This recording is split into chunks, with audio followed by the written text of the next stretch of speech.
very concerned that I announced that there are 2 pumpkins out there. And those pumpkins are worth cash. $50 a piece. This year we've got the standard 40-40-40 rules. 3 different options. The standard wheelbarrow, that's $40. We've also got the 2-wheeled hand carts. Those are $70. And this year, for $100, we got what we call the Outlaw Lane. Anything goes. You can stack, you can strap, and you can use 2 people. The Outlaw Lane. The Outlaw Lane. Outlaw Lane. Outlaw Lane. Outlaw Lane.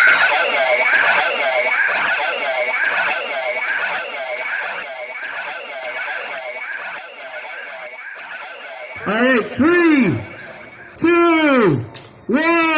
Progress, let's go, have fun.